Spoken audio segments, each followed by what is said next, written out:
Chapter 1. The Body. Inspector Barry Ainsworth considered the problem carefully. The General's body had been found in the dining room of the house. He had been shot through the heart with his own revolver. No one had broken into the house, and nothing had been stolen. Someone in the house must have killed him. But who? He looked again at the list of people who were in the house. Any of them could be the murderer. There was the General's servant, Deacon. Everyone had heard the General shouting furiously at Deacon the day before the murder. What had they quarrelled about, the inspector wondered. Or was the murderer one of the General's sons, perhaps? They were a peculiar bunch, the inspector thought to himself. The eldest, Arthur, was the owner of an art gallery in London. He had beautiful clothes and he drove an expensive car, but the inspector had made his inquiries. He knew that the art gallery was losing money. Perhaps Arthur had asked his father for money, and the old man had refused to give it to him. Had Arthur killed him in a sudden outburst of anger? Then there was Reginald, the second son. Reginald certainly knew how to use a revolver. He was the editor of Gun Monthly. Reginald loathed his father. Everyone knew that. The two men had usually avoided each other. Why had Reginald come down to the house for the weekend? And what about the third son, the shy and innocent-looking Dr. Richard? The inspector had made inquiries about him as well. He knew that Richard gambled heavily. Was he in financial trouble, too? Was that why he had come to see his father? It was a difficult case, the inspector said to himself. Suddenly, the answer came to him. He looked at the small boy in front of him. I know everything, he said very seriously. It was you. You took the General's revolver when no one was looking, and you carried it up to your bedroom. You waited until everyone had gone to bed except the General. You knew that he always listened to the midnight news on the radio in the dining room. You came down the stairs just after midnight, and you shot him. It was you, I tell you. The small boy laughed excitedly and clapped his hands. Then he picked up the little metal figure of the General and began waving it around his head. Well done, Uncle! He cried. You've solved it again! That's the third Mowbray murder game you've won in a row! I don't know how you do it. Really, I don't. It's because I'm a detective in real life, Inspector Ainsworth told him with a laugh. And you know the police always win in the end, Tommy. You two aren't playing that old game again, Tommy's mother said as she came into the room. We must have had it for years. We used to play it when we were children. Do you remember, Barry? Of course I remember, Mary. I should think every family in England had a copy of the Mowbray murder game in those days. It was a huge success, the first really popular board game. Tommy's mother picked up the little metal figure and looked at it. Poor old General. You're always the victim, aren't you? I used to feel so sorry for you, she said with a laugh. Inspector Ainsworth looked cheerful as he climbed the stairs to his office on Monday morning. He had enjoyed the evening at his sister's house, and he was very fond of his nephew Tommy. You're pleased with yourself? The superintendent said, catching sight of the smile on the inspector's face. I had a good weekend, the inspector replied. Now it's back to work, I suppose. What is there today, Bill? The chief wants to see you in his office, the superintendent told him. A few minutes later, Inspector Ainsworth was sitting in the chief's office. He wasn't smiling now. Mowbray, sir? Did you say Mowbray, sir? He asked. That's right. The chief said. Mowbray. You know, the Mowbray murder game. Come on, Inspector. Surely you've heard of that. The inspector took a deep breath. Of course I know the game, Chief. But I didn't know there was a real Mowbray Hall. And now you're telling me there's been a real murder there. That's correct. The chief told him. Arthur Mowbray has been murdered. I think you'd better tell me everything, sir. The inspector said slowly. From the beginning, if you don't mind. Very well. The chief agreed. We had a telephone call earlier this morning from the local police. Arthur Mowbray, the head of the Mowbray Company, was found dead at his home at about 9 o'clock this morning. Where was the body found? The inspector asked. You won't like this part, Inspector. The chief said with a grim little smile. Arthur Mowbray's body was discovered in the dining room. The dining room? Inspector Ainsworth interrupted. The inspector began to feel rather strange. He felt weak and a little dizzy. He tried to concentrate. Then he asked as casually as he could, I suppose he was shot. Precisely. The chief confirmed. Again he gave a grim little smile. With his own army revolver, naturally. The inspector took a deep breath. What do we know about the victim, sir? The Mowbray story is pretty well known, Inspector, but I'll give you the background all the same. Arthur Mowbray came from a rich family, but his father lost most of the family money through bad investments. The father died when Arthur was still at university. The young man suddenly discovered that he didn't have a penny. He had the house, of course, but apart from that, nothing. What happened then? The inspector asked. He invented the Mowbray murder game. The chief explained. That was a long time ago. He made the first game himself, out of cardboard and plasticine figures. Then he thought of a clever plan for raising the money he needed to start the company. He invited another student, Lord Sheffield, to his rooms at the university to try the game out. Lord Sheffield enjoyed the game so much that he lent Mowbray £1,000 to produce it commercially. The rest is history, Inspector. Mowbray sold copies to everyone he knew. Within 3 years, he was a rich man. He made other board games, and the company grew from there. He paused for a moment. That's all we know at the moment, He said. except for one other thing. What's that, sir? The inspector asked. Again the chief smiled. Just this. You are going to investigate the murder, my dear Inspector. Chapter 2. Mowbray Hall.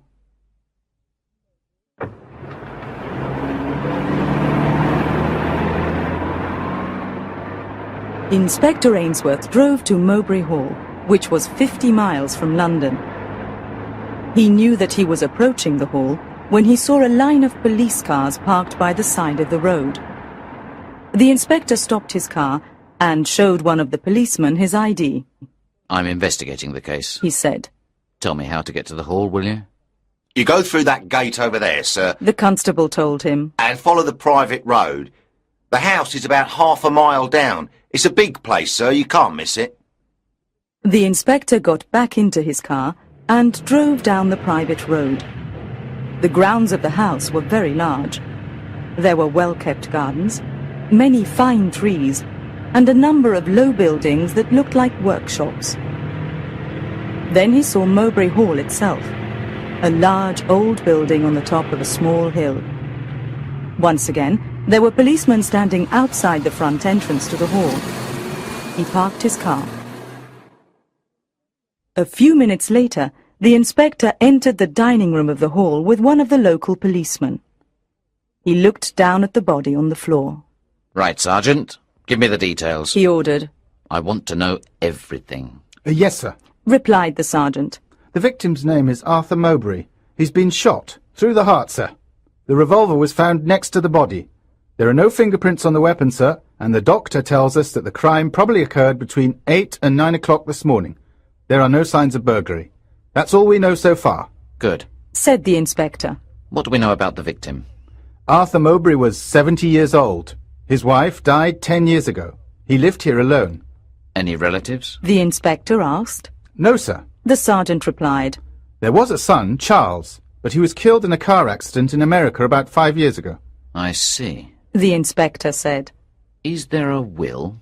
We've spoken to Mr. Mowbray's solicitor. The sergeant told him. He tells us that Mr. Mowbray made a will 10 years ago, when his son was still alive. He didn't make a new one after his son's death, sir.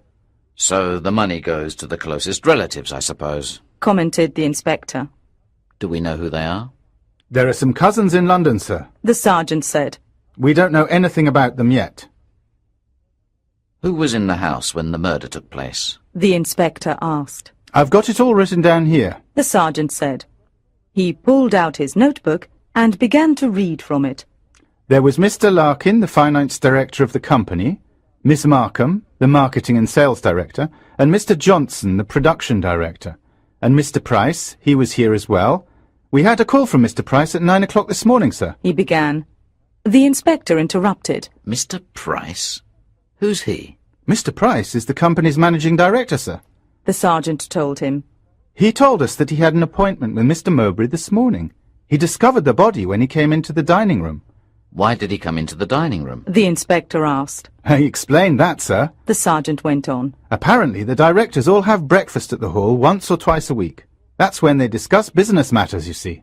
I'd better speak to everybody. The inspector decided. I'll start with Mr. Larkin, the finance director. Is his office here in the hall, or in one of the workshops I saw in the grounds? His office is in the hall. The sergeant replied. All the directors work in the hall, sir. Chapter 3. Money Matters. Mr. Larkin was a serious-looking man in his middle 50s. He was standing in front of his desk when the inspector entered his office. I'm Inspector Ainsworth, sir. The detective told him. I'm investigating the murder, and I need to ask you some questions. Yes, of course. Mr. Larkin said nervously. I quite understand. It's been terrible, Inspector, a terrible shock. Who would have thought? Such a nice man. But really... He coughed and made an effort to control himself. I'm sorry, Inspector. Please ask your questions. I'll tell you everything I can. I want to know as much as I can about the company and about Arthur Mowbray. The inspector said. It might help me in the investigation. Yes, I see. Mr. Larkin agreed. Well, Inspector, let's start with the company finances, shall we? That's my main responsibility. Thank you, sir. The inspector said politely. The company's performance in the last year has been disappointing, I'm afraid. The director said. Revenue is down on last year, and we're facing some difficult decisions. We may have to make some people redundant in the near future, I'm afraid. That's the fundamental situation. I suppose the death of Arthur Mowbray will make things worse. Suggested the inspector. He must have played a big part in the financial decision-making of the company. Mr. Larkin smiled. The inspector noticed the smile and looked curiously at him. I'm sorry, Inspector. The director said. I shouldn't smile. But the idea of Arthur Mowbray playing an important role in financial decision-making is a strange one. He didn't know anything about the world of finance. He explained. He didn't even know the difference between a bull market and a bear market, Inspector. I had to tell him. The director paused suddenly. Let's just say that Arthur Mowbray wasn't interested in that side of the business and leave it at that. I understand, sir. The inspector said. It's interesting what you say. Very interesting. He wrote something quickly in his notebook. What about this morning's meeting, Mr. Larkin? Were you going to be there? Oh, yes. It was an informal meeting of the directors. We were all going to be there. There were one or two things that I thought we should discuss. What things in particular, Mr. Larkin? The inspector asked. Mr. Larkin looked embarrassed, and then said quickly, Just company matters, Inspector. Nothing that would interest the police, I'm sure. Suddenly the inspector spoke very seriously. This is a murder investigation, Mr. Larkin. He said quietly. Withholding information is a serious offence, sir. Very well. Mr. Larkin said unhappily. If you put it like that, I suppose I have no choice. The fact is, Inspector, I had noticed some unusual expenditure in the accounts, and I wanted to discuss it with the other directors, that's all. What kind of expenditure? The inspector asked. It was in sales and marketing, Miss Markham's responsibility, you know. I noticed that she had commissioned a lot of market research in recent months. I wondered if the expenditure was justified, that's all. Miss Markham is quite new to the company, and she's young. She's very enthusiastic, of course, but I was worried about her judgment, that's all. Chapter 4. The Big Picture. After his interview with Mr. Larkin, the inspector went to see Mr. Price, the managing director. His office was at the back of the hall on the ground floor. About 2 minutes' walk from the dining room. The inspector said to himself as he knocked on the office door. I must remember that. Mr. Price opened the door of the office himself. He was a tall, thin man of about 45. He shook hands with the detective. Please sit down, Inspector. Mr. Price said. Inspector Ainsworth looked around the office. There was a large desk with a chair behind it. Papers were neatly arranged on the desk, and there was a telephone. There was a smaller table with several expensive computers on it. The inspector looked curiously at the computers. Wonderful things, aren't they, Inspector? Mr. Price said proudly. That's the world of the future, you know. The inspector laughed. You're probably right, sir. He said. But I'm a little out of date. I keep intending to learn about computers, but I've never got the time. The inspector opened his notebook and looked at it. I understand that you found the body, sir. He began. Yes, that's right. Mr. Price confirmed. I did. Would you tell me exactly what happened, please? The inspector asked. I know you've already told the local police, but I'd like to hear your own account, if you don't mind, sir. Of course. Mr. Price agreed. I arrived here at my usual time. I came into the office and did some work. Then at about 10 minutes to 9, I went to the dining room to wait for Mr. Mowbray and the others. We were going to have breakfast together. That's when I saw him, when I discovered the body. What did you do then, sir? The inspector asked. I came straight back here and telephoned the police. Mr. Price said. That was at 9 o'clock, sir? The inspector asked. Yes, that's right. Mr. Price agreed. I see.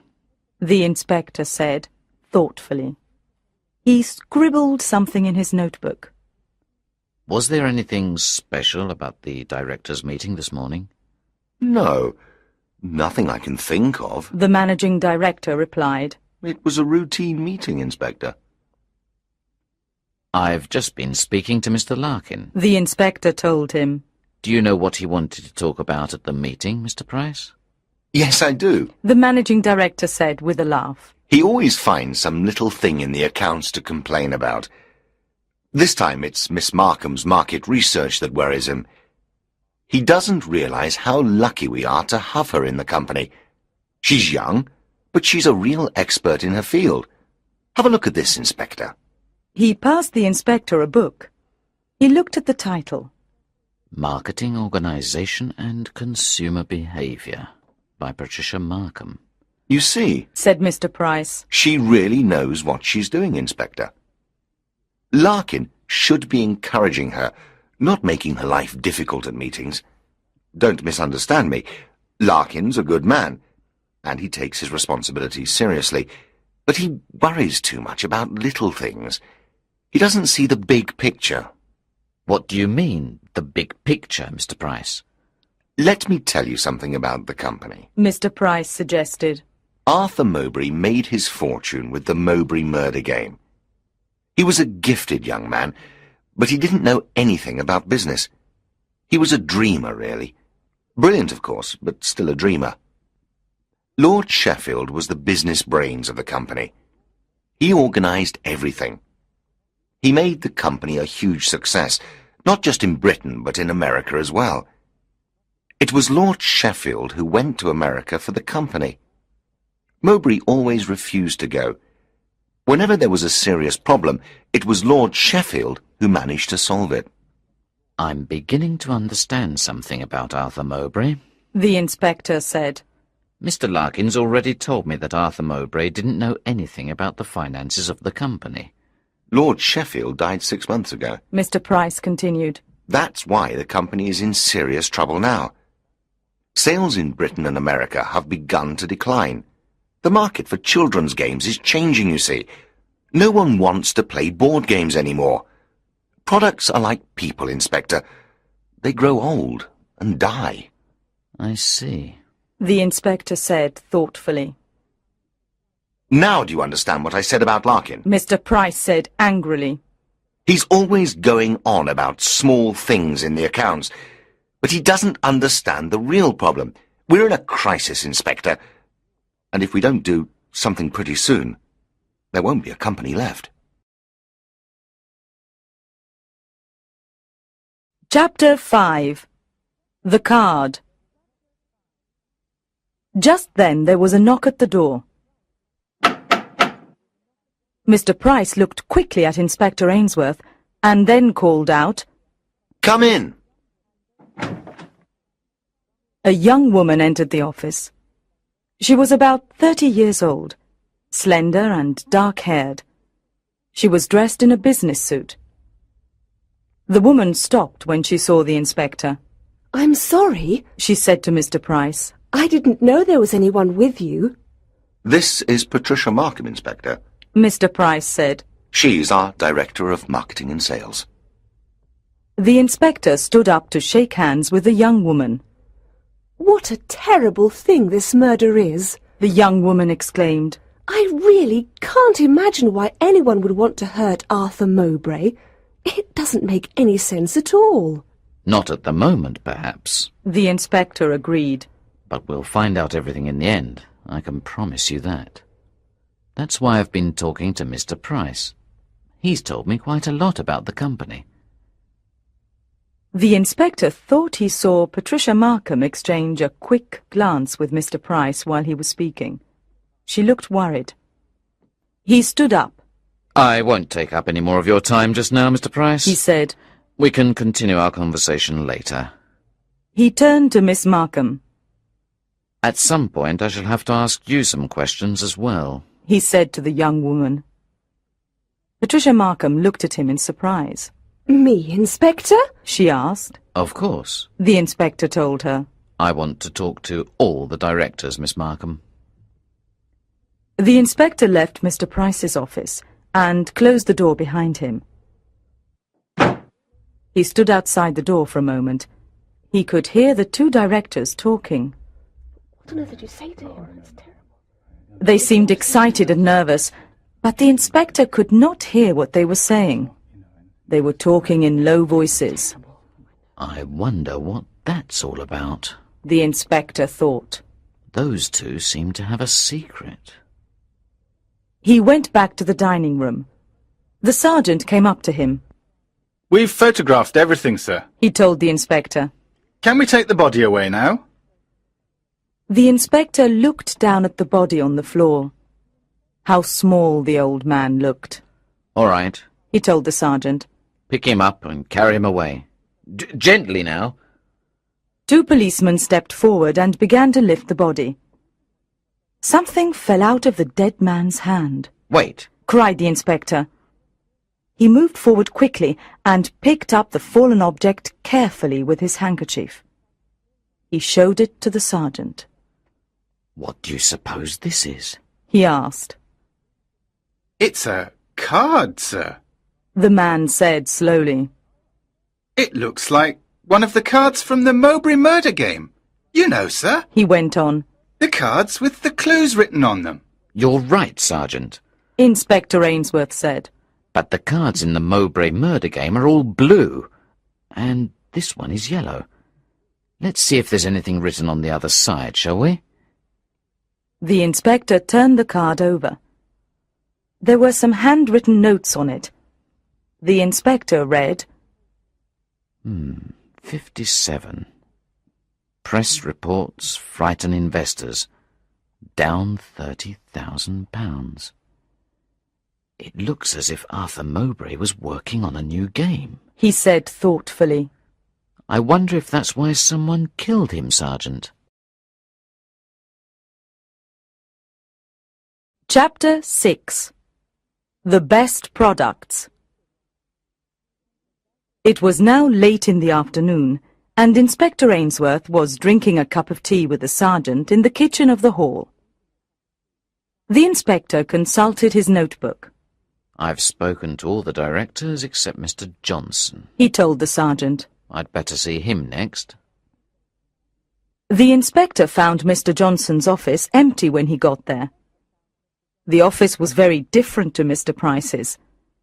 There was an untidy heap of papers on his desk, and there were charts and diagrams on one wall. There was a large bookcase full of Mowbray games. The inspector took down one of the boxes. The lid had a brightly painted battle scene on it, and the words War and Peace in large letters.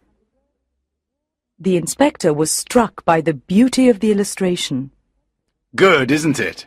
A voice said behind him. The inspector turned. The speaker was a man in his late 50s. Mr. Johnson? The inspector asked. That's right. The man said. You must be Inspector Ainsworth. Mr. Johnson studied the board again. Look at the detail there. He said enthusiastically. Just look at it, Inspector. Every piece of it is based on a real battle that took place in France. You can't get that kind of detail from maps and books, you know. You have to go there and see for yourself. It's wonderful. The inspector said. Ah, yes. War and Peace is one of my favourites. I was a young man when I painted that. I spent 3 weeks in France working on it. You painted it yourself, sir? The inspector asked in surprise. The production director laughed softly. That surprises you, doesn't it? But I was an artist when I was a young man. That's how I started here, you see. Mr. Mowbray liked my work and he offered me a job. I was the chief illustrator at first, and then I became the production director. I illustrated all the Mowbray games, Inspector. He said proudly. That's the part of my job that I love best. Mr. Mowbray told me the success of the company was due to my paintings and illustrations. I've always been very proud of that. Mr. Johnson reached out and took the board from the inspector. He studied the picture on the lid once more. Quality, Inspector. That's the secret of the Mowbray games. Everything has to be the best. Arthur Mowbray came up with the best ideas for games, and I turned those ideas into the best products. He placed the box gently on the office desk. It isn't just the paintings on the lid, you see. Have a look at this. He opened the box and passed a little figure to the inspector. That little fellow there is one of the French soldiers, he explained. Look carefully, Inspector. Every aspect of his clothing and equipment is historically accurate. It's a work of art. The inspector examined the figure carefully. Mr. Johnson was right. Every detail was rendered perfectly. It's wonderful, he said, handing the soldier back to the production director. How did you manage it, sir? Mr. Johnson smiled proudly. We've got some of the best craftsmen in England in our workshops here, he explained. It's been my life's work to bring them all together, but the results are worth it. I can see that, the inspector agreed. Is it possible that Mr. Mowbray was working on a new game, sir? We found this in the dining room. He handed the yellow card to the production director. Mr. Johnson looked at the card for a moment and then gave it back to the inspector. I suppose it's possible, he replied. He never mentioned it to me, but when he was working on a new game, he kept everything a secret. Even from you, Mr. Johnson? The inspector asked. How could your department design a new game if he kept everything a secret? It was simple, Mr. Johnson told him. He gave me a broad description of the game first, so that the craftsman could design the characters. Then I worked on the board itself from a general outline he gave me. but he never showed me the cards for the game until we were ready to go into full production. So I knew what the game was about, Inspector, but I didn't know how to play it. That's how he kept the secret. Mr. Johnson looked triumphantly at the inspector. It was obvious that he delighted in Arthur Mowbray's cleverness. It was getting dark when the inspector drove away from Mowbray Hall. It had been a long day and he was tired. He had a lot to think about. Chapter 7. The Conspiracy. It was late in the morning when the inspector arrived at Mowbray Hall. I think I'll talk to Patricia Markham again. He told the sergeant. There are one or two things I need to find out from her. A few minutes later, the detective was in Miss Markham's office. You haven't been with the company very long, have you? He inquired. No, Miss Markham replied. I started 5 months ago, Inspector. 5 months ago? That would be after the death of Lord Sheffield. Am I right? That's correct. The director confirmed. Lord Sheffield died about a month before I started work here. Mr. Price told me that Lord Sheffield was the business brains of the company. His death must have been a serious blow, I suppose. The inspector asked. Patricia Markham nodded. That's right, Inspector, She said. Arthur Mowbray was an old man. He didn't want to see that the company was doing badly. He didn't have any new ideas, you see, and when Lord Sheffield died, I think he just gave up. She paused for a moment and then went on. It was sad, really. We all knew that the company couldn't last much longer. The losses had been very bad in the last 6 months. I see. The inspector commented sympathetically. Mr. Price did his best. Miss Markham continued. He told Mr. Mowbray again and again that the company was losing money. He told him that the workshops would have to be closed down and the men laid off, but Mr. Mowbray wouldn't listen. He just wouldn't listen, Inspector.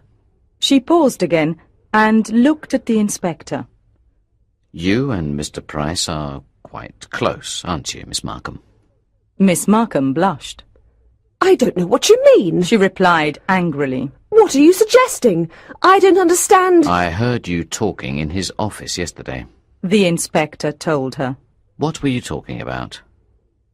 Patricia Markham looked uncomfortable. Nothing important, Inspector, She said. We just... This is a murder investigation, Miss Markham. The inspector reminded her. I need everybody's help if I am going to find the murderer. I'm sure you understand that. Miss Markham sighed. All right, Inspector, She said. I'd better tell you everything. It isn't what you think. Mr. Price is a colleague. We aren't... She blushed again. Go on, please. The inspector told her. Mr. Price told me about the problem he was having with Mr. Mowbray. She explained. He said the old man wouldn't consider closing the workshops. Mr. Price had an idea. He thought he could make Arthur Mowbray listen if we showed him some market research into the company's prospects. We wanted to make him face reality, Inspector. That was all. I see. The inspector said. So the idea for your market research came from Mr. Price, did it? Yes. Miss Markham replied. Perhaps I shouldn't have agreed to help him, but I thought he was right, you see. I thought it was the best thing for the company. Then what happened? The inspector wanted to know. Did the plan work? I gave Mr. Price the market research reports a week ago, and he took them to Mr. Mowbray. I don't know what they said to each other, but I do know they had a loud argument. Everybody heard them shouting. She paused. But I don't see what that's got to do with the murder, Inspector. Inspector Ainsworth showed her the yellow card that had been in the dead man's hand. Have you ever seen this before? He asked. Patricia Markham looked at the card and shook her head. No, Inspector, I haven't. Is it important? I think it proves that Arthur Mowbray was working on a new game when he was killed. The inspector said. Somebody wanted to stop him. I think that's why he was murdered.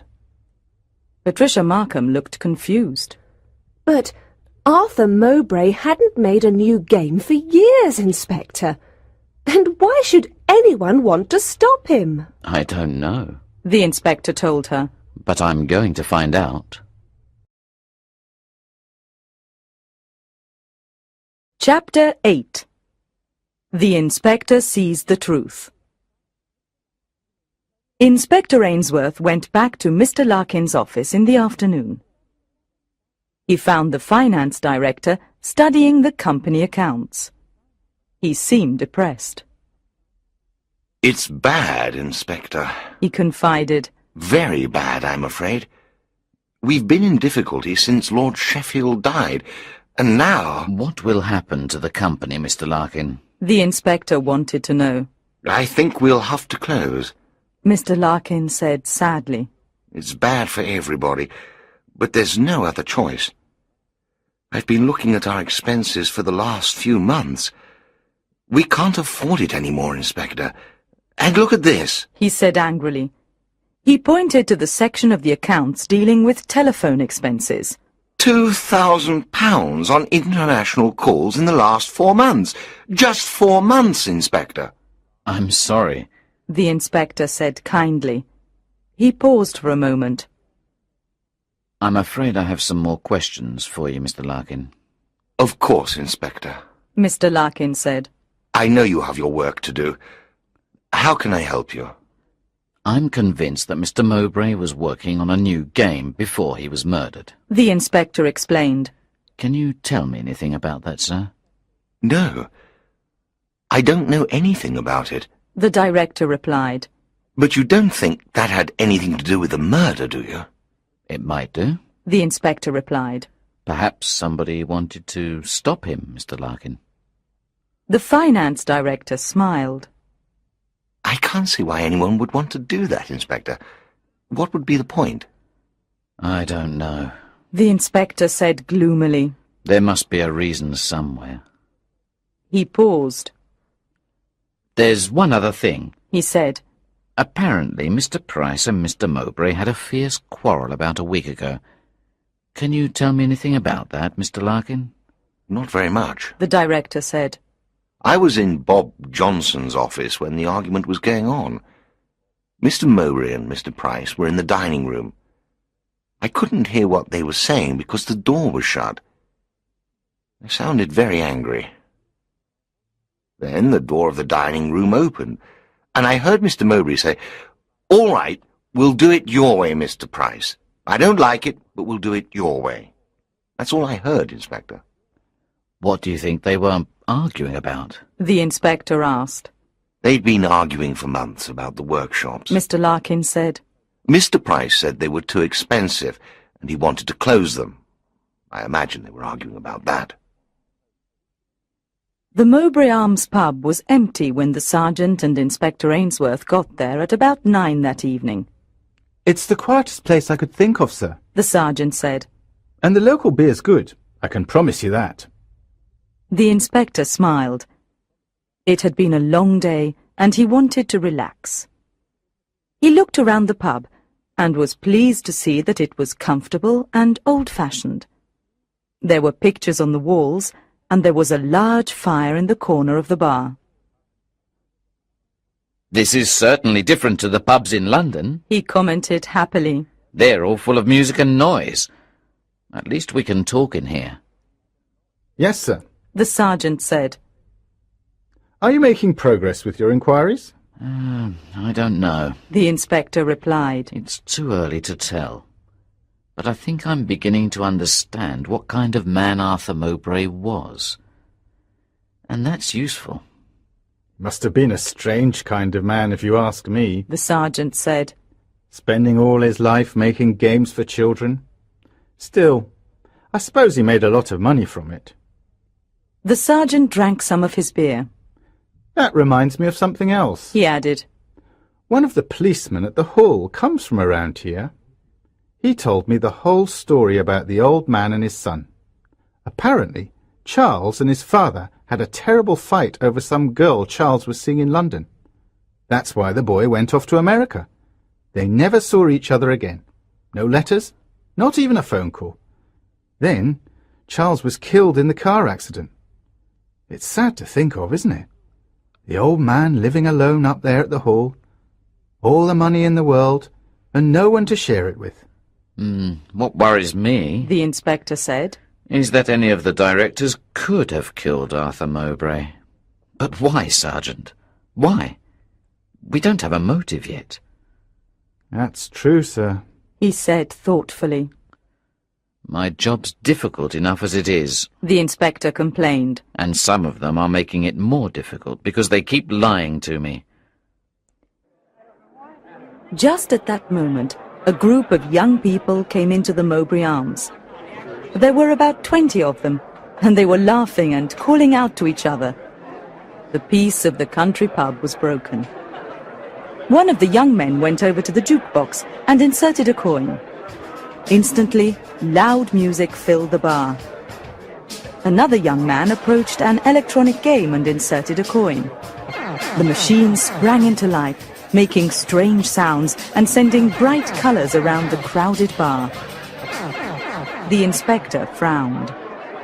Mr. Price thinks computers are the world of the future, Sergeant. That's what he told me. Let's finish our drink, shall we? The future's too noisy for me. This is worse than London. Inspector Ainsworth slept badly that night. He dreamt he was playing the Mowbray murder game with his nephew Tommy. Once again he was going through the list of suspects. He was sure that the answer was there in front of him, and he tried to concentrate. Suddenly the room was full of noise and flashing lights, and young people laughing and shouting. An idea began to come to him. He tried to think, but all he could remember were some words from his conversation with the sergeant. Children's games. The world of the future. Never saw each other.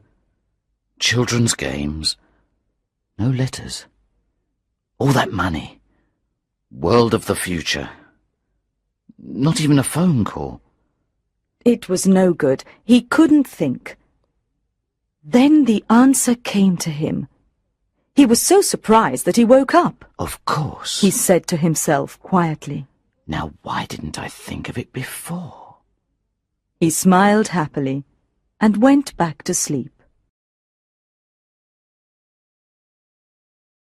Chapter 9. The Suspects. Inspector Ainsworth looked very determined when he arrived at Mowbray Hall the next morning. Good morning, Sergeant. He said briskly. It's going to be a busy day. I want you to ask all the directors to come into the dining room. We're going to have a meeting. Make sure that they're all there in 5 minutes. Yes, sir. The sergeant said. I'll tell them now. One other thing, Sergeant. The inspector told him. When everybody's here, I want you to do something for me. He handed the sergeant a piece of paper. Get on the phone to my office in London and ask them to check this for me, will you? Tell them it's urgent. The sergeant took the piece of paper and glanced hurriedly at it. He looked very surprised. Are you sure about this, sir? He asked. Just do it, Sergeant. The inspector ordered. And bring me the answer as soon as you get it. The inspector went into the dining room and sat down at the head of the table. He watched in silence as the directors came into the room. They looked nervous and uncomfortable. The inspector stood up and began to speak. We all know what happened in this room on Monday morning. He said very seriously. Somebody came in here and shot Arthur Mowbray. The murderer is sitting here now. The tension in the room increased. The directors looked at each other suspiciously. You've been playing a very dangerous game, Mr. Price. The inspector announced. That game is now over. Me? Mr. Price cried. You can't mean me, Inspector. I didn't kill anyone. It's ridiculous. He looked around the table at the faces of his colleagues. Everyone looked away from him. It's a mistake. He cried. You're making a mistake, Inspector. You lied to the police from the beginning. The inspector told him coldly. Let's go over what you said about events on Monday morning, shall we? He looked at his notebook.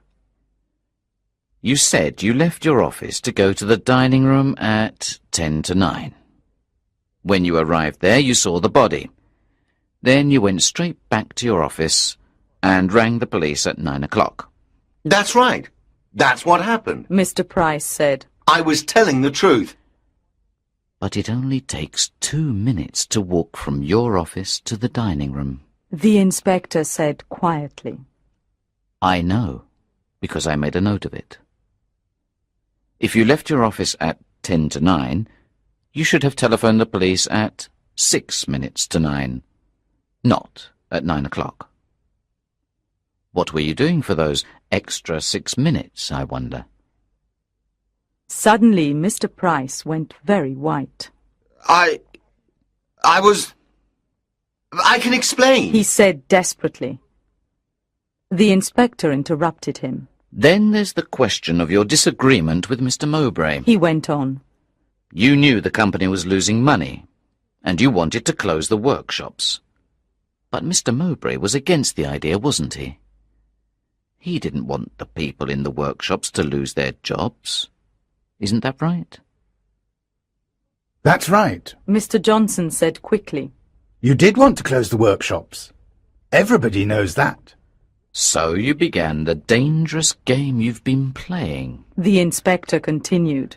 The game that ended with Mr. Mowbray's death. It's not true. Mr. Price cried. You don't understand. You persuaded Miss Markham to do something for you, didn't you? You asked her to commission some market research on the company's products. You hoped that would make Mr. Mowbray do what you wanted, but it didn't work, did it? You had a serious argument with Mr. Mowbray. Everybody heard that. Mr. Price was very excited, and his voice trembled as he spoke. Wait. He cried. Let me explain, Inspector. I did lie to the police about what happened on Monday morning, I admit it. But I didn't kill Arthur Mowbray. I didn't kill him, I tell you. Just let me tell you what really happened. Very well. The inspector agreed. Tell us what really happened, Mr. Price. Arthur Mowbray and I disagreed about the workshops. That part's true. I knew they would have to be closed. I knew that 6 months ago when Lord Sheffield died. But Arthur Mowbray didn't want to close them. He didn't want people to lose their jobs. He was very unhappy about it. Then one day he came to me and said that he had invented a new game. What kind of game was it? The inspector asked curiously. It was a stock market game. Mr. Price explained. All the players were stock market investors. They had to buy and sell shares in different companies. The winner was the player who made the most money. Mowbray thought the new game would be very popular. He thought it would save the company, but You didn't agree with him. The inspector suggested. You thought board games were out of date, didn't you? The managing director nodded. Inspector Ainsworth gave a little smile. Now we're getting somewhere at last, Mr. Price. He said. Tell us what you decided to do. Tell us everything, Mr. Price.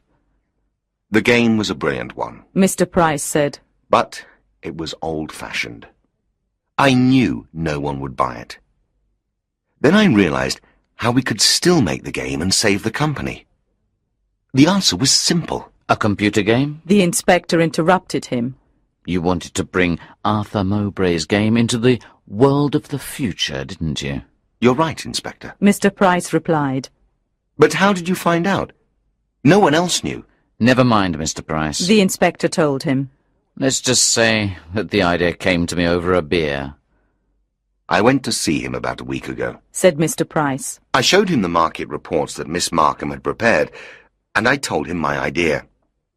I offered him a deal, Inspector. I said we could keep the workshops open if we made a computer version of his game.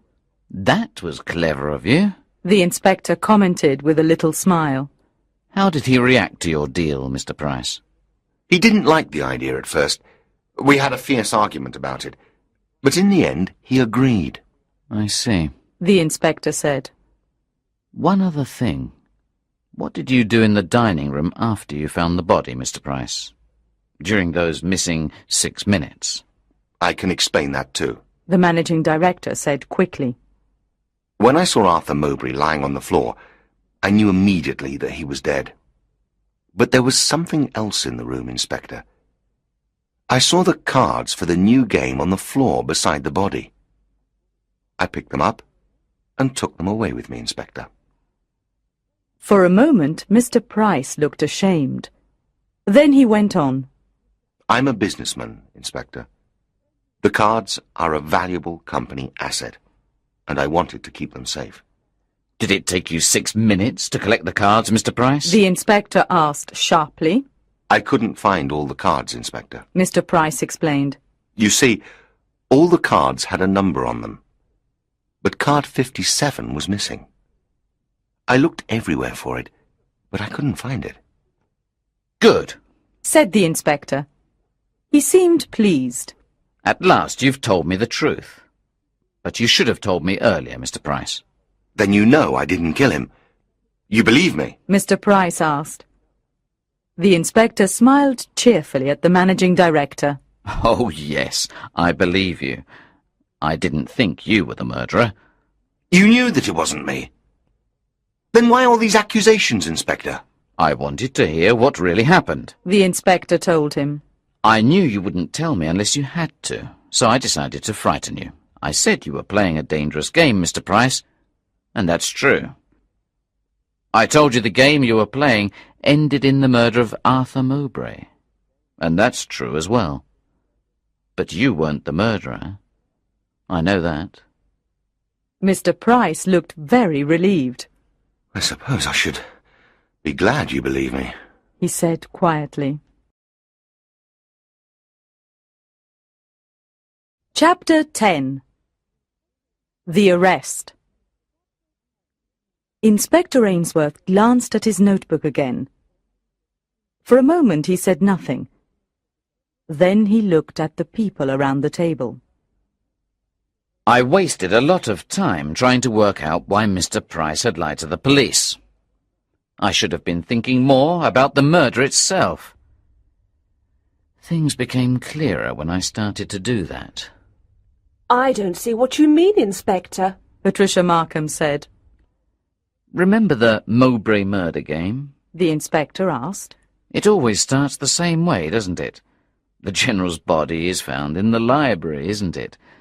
And the murder weapon is always the same, isn't it? The General's own revolver. He paused. Just like the murder of Arthur Mowbray, you see. That made me think that perhaps the person who murdered Arthur Mowbray wasn't interested in money. The murderer was interested in the games themselves. That made me think of you, Mr. Johnson. Me? The production director asked in surprise. Why me, Inspector? You love your work here, don't you? The inspector asked. The Mowbray games are very special to you, aren't they? They're not just games to you.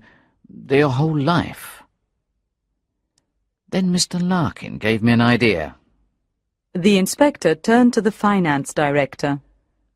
Do you remember what you told me about the argument between Mr. Mowbray and Mr. Price? The inspector asked. You heard Mr. Mowbray say, "All right, we'll do it your way, Mr. Price. I don't like it, but we'll do it your way." You thought they were arguing about the workshops again, didn't you? Yes, I did. Mr. Larkin agreed. They were always arguing about that. The inspector looked at the production director. You also heard what Mr. Mowbray said. He reminded him. Of course. Mr. Larkin exclaimed. He looked at Mr. Johnson as well. I was in your office at the time. You heard what Mr. Mowbray said. What are you trying to say, Inspector? He asked. What does that prove? It proves a motive. The inspector said firmly. You loved the games, and you thought Mr. Mowbray was going to close the workshops. That would have been a disaster for you. You told me yourself that the workshops had been your life's work. Revenge can be a powerful motive for murder, Mr. Johnson. The inspector paused for a moment. You were a strong suspect for a while. For a while, Inspector. Mr. Larkin asked. Do you mean Mr. Johnson didn't do it? The inspector smiled. No, sir. Mr. Johnson didn't kill Arthur Mowbray. The inspector looked at his notebook once more. Then I thought of something else. There was something that bothered me about Arthur Mowbray's new game. He said. It was a game about the stock market. But Arthur Mowbray couldn't have invented a game about the stock market by himself. He didn't know anything about business or finance. Somebody helped him. I wanted to know who that person was, and then I remembered a little conversation with you, Mr. Larkin. What conversation, Inspector? The finance director asked nervously. It was at the beginning of the investigation. The inspector explained. I asked you if Arthur Mowbray played an active role in the financial decision-making of the company. Do you remember? You smiled and said the idea was ridiculous. I don't see what that shows, Inspector. Mr. Larkin said. Arthur Mowbray didn't know anything about company accounts. Everybody knows that. I agree. The inspector said. But then you said something a little strange. We were talking about company finances, and you suddenly said, he didn't even know the difference between a bull market and a bear market. I had to tell him. Bull markets and bear markets don't have anything to do with company accounts, do they? You must have been talking about the stock market. Arthur Mowbray was asking you for information about how the stock market works, wasn't he? You helped him with the new game, didn't you? You're quite right, Inspector. Mr. Larkin admitted. Why did you tell me you didn't know anything about it? The inspector asked. I thought the murderer killed Mr. Mowbray because of the new game. Mr. Larkin said. I didn't say anything because I was frightened. I thought so too. The inspector told him. But we were wrong. The murderer wasn't interested in the new game at all. You knew that, didn't you, Miss Markham? Miss Markham laughed. Surely it's time to stop all this, Inspector. She asked scornfully. Why don't you just admit that you don't know who killed Arthur Mowbray? Then we can all get back to work. I'm afraid you won't be going to work for a very long time. The inspector told her. In a few minutes, I shall ask the sergeant to arrest you for murder. This is too much. Miss Markham protested. What makes you think I killed Arthur Mowbray? It was a number of little things. The inspector said. I should have put them together earlier, but I didn't. I couldn't see a motive for the crime. At first, I thought the motive was greed. That made me think of Mr. Price and Mr. Larkin. Then I thought the motive might be revenge, and that made me think of Mr. Johnson. It was confusing, you see. Then I realized that the motive was greed and revenge. Once I saw that, it wasn't difficult to identify you as the murderer, Miss Markham. The sergeant came quietly into the dining room. He was holding the piece of paper that the inspector had given him. He looked at the inspector and nodded his head. Mr. Price now spoke. He looked very angry. This is absurd, Inspector. He said. Why do you think Miss Markham is the murderer? The first piece of evidence is the book you showed me, Mr. Price. You remember the title, I'm sure. Marketing, Organization and Consumer Behavior. The spelling in the title is American. The publishing company is American as well. Did you ever think about that? What does that prove, Inspector? Mr. Larkin asked. It made me wonder if Miss Markham had ever been to America. The inspector said. And that reminded me of something. The sergeant told me that Arthur Mowbray had a son called Charles. Apparently, he had an argument with his father over a girl he was in love with. Charles went to live in America. He died there in a car accident. Isn't that right, Miss Markham? He asked coldly. Everyone looked at Patricia Markham. Then the inspector spoke again. Or should I say Mrs. Mowbray? He demanded. Mrs. Charles Mowbray. Patricia Markham went very pale. She began to cry. All right, Inspector. You don't have to say any more. I can see that you know everything. She sobbed. It's true about Charles, She said. We met in England and we fell in love. We wanted to get married, but Arthur Mowbray said Charles was too young. He wouldn't even meet me. Charles was very angry with his father, and he went to live in America. He found a job there, and then he sent for me. We got married. It wasn't easy for us. I studied at the university, and I did very well. Then Charles had a terrible car accident. What happened then? The inspector asked her gently. He didn't die immediately, She explained. He was in hospital for 3 weeks. I wrote to Arthur Mowbray. I asked him for money to pay for the hospital treatment. He never replied to my letter, Inspector.